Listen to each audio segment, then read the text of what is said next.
I'm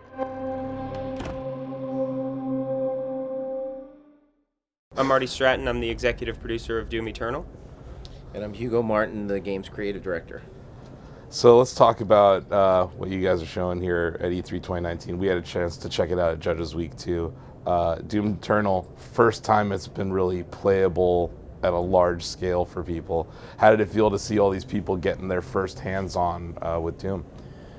Phenomenal. Just it in a way, it was kind of like watching people play Doom 2016 for the first time for us. We actually don't typically, we didn't with Doom in 2016 give people a hands-on in advance, so it was actually a totally new experience for our team, bringing a demo, doing a hands-on, but it's been awesome. I mean, it's like people are picking up all of the nuances of kind of where we're taking Doom Eternal, the combat puzzle that we want people to solve and have fun with, and the level design is really fantastic in this level. This is one of the levels we've been spending a lot of time on, so it's been great, really rewarding. Doom 2016, you guys knocked that out of the park. It's done. How long did you wait till you started work on Doom Eternal? I mean, we started pretty much immediately. We did the DLC, the multiplayer DLC for Doom 2016. Portion of our team worked on Doom VFR, so we had a lot of little irons in the fire. We did we did several big patches and big updates. Really tried to get Doom into a great place for people to let them continue playing. But we started Doom Eternal literally right away. Yeah, because I stopped by id Software HQ. I think it was during QuakeCon 2017. I saw this whiteboard with all this, what seemed to be multiplayer stuff kind of being worked out. And they're like, hey, pay no attention to this. But was that, were you guys working on battle mode at that point? Yes. How soon after, you guys were instantly thinking about how can we make multiplayer? Because, that was, I'll be honest with you, it was the only thing that kept us from giving you a 10 out of 10. We did give you Game of the Year in 2016. But yeah. Which we appreciate. Yeah, no problem. But the genesis of battle mode, if you can just talk about what you folks were thinking, because you really are bringing something different to id Software and different to the Doom series. Yeah, absolutely. I'll let Hugo kind of talk about some of the details, but at a high level, the kind of feeling that you expressed related to multiplayer was how we felt about it too. We have a mantra: lead, don't follow, and on the campaign side, we really felt like we did that, and on the multiplayer side, it was a little bit of this and a little bit of that, and it was really none of the campaign. It was none of the Slayer experience that people loved so much. So almost immediately when we started thinking about Doom Eternal, it was how can we take the Doom experience, that combat dance that people love, and make it social. And pretty immediately it was, we have the Slayer and we have demons. You know what the demons do. You understand how they behave. And we had some playable demons in the last multiplayer, kind of very different. They were more big power-ups. But we started working very, very quickly with that, and it proved to be exceptionally fun to have one kind of fully jacked Slayer playing against two-player controlled demons. A lot of stuff has we've added a lot of things, but kind of at its core, that's where we started, just making that Doom dance social. The setting of Doom 2016, you had these, you kind of created this series of arenas, the whole demon infestation, you have to clear it, and then you can kind of progress. What I noticed with Doom Eternal is these arenas that you guys have are a whole lot bigger. So talk about what that allows for you from a storytelling perspective, and also from an experience perspective, that these environments are so much bigger than they were. The player's new abilities really kind of just expanded the spaces, because wall climb allows you to get to areas of a map you never could get before, so we could do really fun things with secrets and traversals through levels. We really wanted to focus on level design. Yeah. I think, as he said, Doom multiplayer we felt like didn't necessarily lead in 2016, and this new one we feel like is a very ownable idea, extremely fun. And also we think that the level design, we could push the level design from 2016. There was room to push there. The arenas were fantastic, but what we're most proud of this time is what's happening not only inside the arenas, that's new, but also outside the arenas. I think some of the most compelling gameplay moments in Doom Eternal will be those moments outside the arenas, because we've got a lot of funny little things that engage the player and kind of challenge them in a really fun way, and a combination of those things that will kind of throw at you. I think if you played the demo, like the tentacles and how they pop up and when they pop up and where are they, and then like a few hazards in the map, and now throw in a mancubus at the end of a hallway and solve that, which has been our goal with all that stuff, with the arenas, with the spaces. It's engagement first. Like, how do we make Doom Eternal the most engaging experience possible? And everything else has to serve that goal. No, and you mentioned how the new gameplay mechanics kind of inform the level design and vice versa.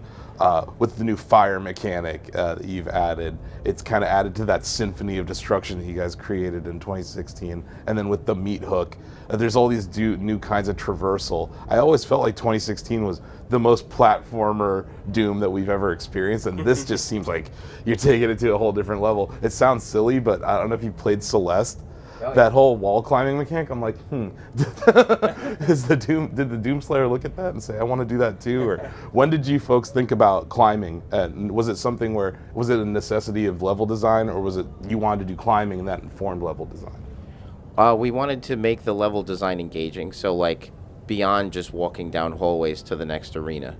So a hero can get in places that no normal person can get into, and how do we give the player tools to be able to navigate a space in a more interesting way, and then you put those in the hands of the mission designers, and you end up getting levels like the one you played, which is like the scale of it is all over the place. So I think it's just, at the end of the day, we want incredible combat and amazing level design, and in order to have that, we had to expand the tool set for the player. You guys did a great job in 2016 of making me feel like a badass while I was playing.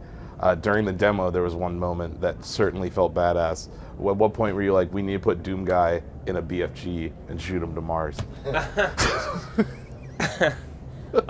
He actually, it's funny. I think people think that gun you get in is that BFG that you first see. Yeah. They're actually two separate. You go into that BFG a bit earlier, but everything we try to do is about aggression and the Slayer's ability to solve problems through aggression, and fearlessness.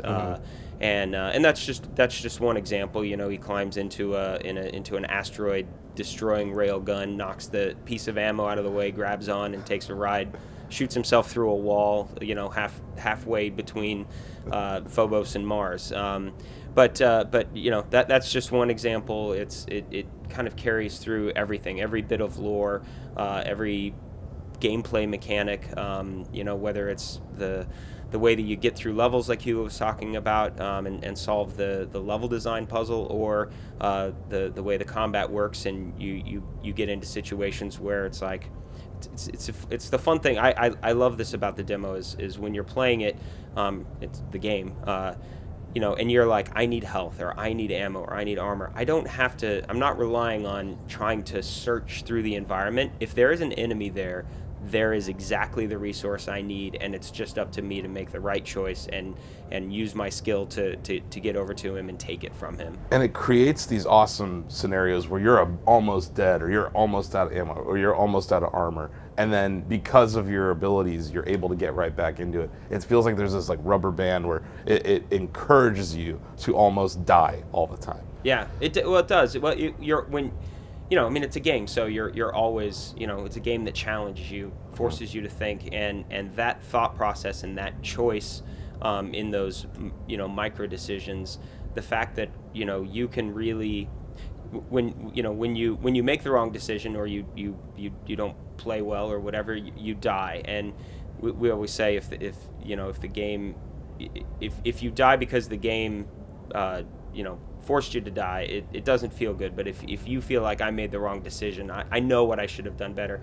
And anytime you're in a situation where there's AI there's demons in the arena, like you had the decision to go take what you needed and replenish yourself. So it is this rubber banding that happens. That it's absolutely thrilling, and the reward of it. I just love the reward of it. Every single time you make the right choice, it just makes you feel so awesome. Yeah, and I kind of want to pivot to feeling like a badass, because I think that's what you guys did really well in 2016.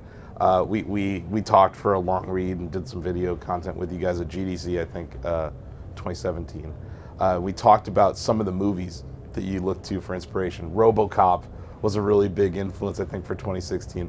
Are there other movies? Because this really seems like, I'm not saying this is cinematic. Clearly, this is a gameplay-driven game, but there's moments that feel very cinematic and can tell a story without saying a word. So, like, what did you look to for influence for this one? Or were you still looking at those old badass action movies in the 80s and 90s? This is our Evil Dead 2. That's what I think. Like, 2016 was Evil Dead 1 in terms of the video game being like really, really good, and the fans love it, and we'd like to think that it's going to stand the test of time and be around for a couple of years. But when Evil Dead 2 came out, you were like, so Evil Dead 1, respect. Evil Dead 2 is really Evil Dead, and we just feel like this is a great expression of what Doom in the modern age can be. I think it speaks to id Software and your iterative process of the id Tech engine, that I'm sure there's things that exist in 2019 in your engine that you weren't able to do in 2016. So is that the case, that some of the things that we're seeing in Doom Eternal just couldn't have been done in 2016? Absolutely, 100%. The scope and scale of the world, it's light years beyond where we were for Doom 2016. What I really have to give our tech and our engine team, and really anybody who's a programmer at id, because it really takes everybody working together to get the performance necessary. But when you look at the game, the level of detail and the textures, the geometric density, it's all just gone up. We're giving players a world that is unbelievable, and an amount of AI, and still 60 frames per second plus if you're on high end at 1080 or 4K, but we have not lost a single platform from what we shipped Doom 2016 on. So I think it's a real rarity that a tech team takes an engine and moves it literally a whole evolution forward, and we can deliver the kind of visual fidelity that we are, but we are still on all the platforms that we were on last time around. So I think we're always looking to lower the barrier to entry for players to play our games and get the experiences, and we're uncompromising when it comes to 60 frames a second on those platforms. Obviously the Switch is a bit different, but the fact that we're able to do that and really accomplish everything we want to from a visual perspective, but really not leave anybody behind, I'm just super proud of the team for managing that. So I want to talk about where the Doomslayer is going and who he's going to kill in this game. So this is a new setting for the Doomslayer, and I know you're talking about Doom 2016 like it's your baby. This is your new baby.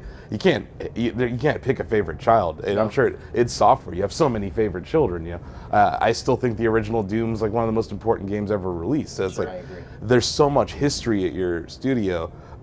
This is a big deal that you're taking Doomslayer up into the heavens, right? This is a massive deal. This has never happened before in the series. So talk about the decision to make to enter that setting, and what kind of things in heaven am I going to kill? Well, we can't give away too much, but I think if there's a hell, there must be a heaven. So I mean, it seemed only natural to start to explore that. I think for the team, for all of us involved, the opportunity to design our version of heaven is just a really exciting one, and it seemed appropriate. It seemed like at some point, somebody's heaven's going to get in the Slayer's way. That's and I think the way that we describe it is there's a catastrophe happening on Earth of biblical proportions, and the Doomslayer is not going to stand for it, and I think you kind of pick that up in the trailer. How they get involved and what you'll do in heaven, we don't want to say too much yet, because you kind of have to wait till the end of the game. Oh no, sure. I think one thing you said earlier I wanted to touch on was like, we are adding certain elements to the game, but it's still very much feel like, I think people see it complements Doom. It feels like it's all Doom, because even though we have cinematic moments, we talk about this with the team. We're not making a cinematic game. We're not making an immersive game. We are making a video game with like a capital V. So like the colors, the feedback, everything just revolves around it being just really proud to be a video game. You know, we feel like that helps it stand out. We have studios even within Bethesda that I think make fantastic narrative games, and it fits their game, you know, really, really well.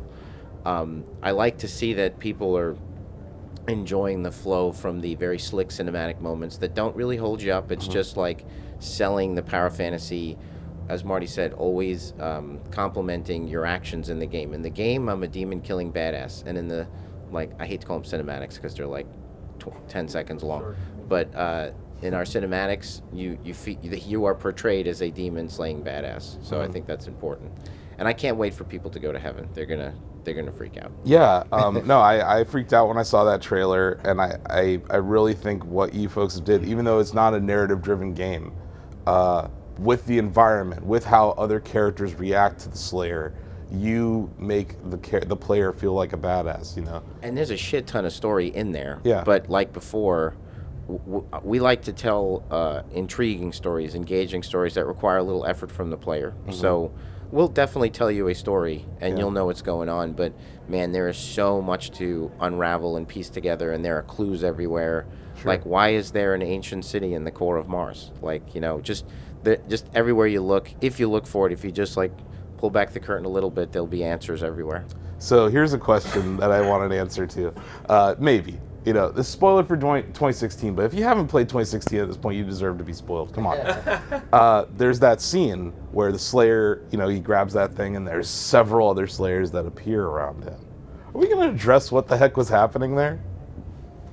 Yes. I mean, so those were Sentinel Warriors, and that line of lore, you get to find a lot about. That's exciting. In Doom Eternal. You even get to go to the Sentinel homeworld, which is it's thrilling. It's like you stand there and you look at that, and you at least when I look at it, I'm like, I can't wait for this world to take life. I mean, it really, when we talk about building a Doom universe, it's really that type of stuff. It's the invention of our own heaven. It's taking you to the Sentinel homeworld. It's even explaining more about what's happening in Hell. All of that really just, it's and it all revolves around the Slayer. You know, I mean, it's that, I think that to Hugo's point, every moment makes you feel like you are a badass, and you've always been a badass, and you always will be a badass. And that combined with the way the gameplay makes you feel is, I think, just it's the thing that we're so proud of. I think it's amazing that you could take something at its core that's that simple and add all this complexity around it without the Doomslayer having to even talk. I think it's a really impressive thing. I think a lot of games try to do this, but they can't. So I don't know if it's the character, if it's the lore around it, but I think it's been really impressive to see your team with this new focus on Doom really bring your own new take to it while staying true to the whole core of the franchise. I think that's a really difficult thing. You guys have done well. Thank you. I mean, we work hard on it, you know. It's going to be a big game. You're going to meet like a god. You're going to see angels. I mean, there's a lot of stuff going on there. We're going to see God? A god. A god. And, well, I don't even want to say the god. We'll see. Yeah, sure. It's very much open to interpretation. I think it's look, Doom is junk food. It's meant to be fun and tasty, but I think our junk food has a surprising amount of nutritional content in it, you know. and there's layers to it. So on the surface, just murder demons. But I think the gameplay there's a subtlety, and it's smart game design that's going on. I think the story is intriguing and deep, you know. But it's all comic book and fun. That's the funny thing too, is like I mean, he shot himself through a cannon, you know, and clearly we're not taking ourselves too seriously, you know. But, and you may or may not learn whether or not it's the same Doom guy from the original games. We might answer that question for those that pay attention.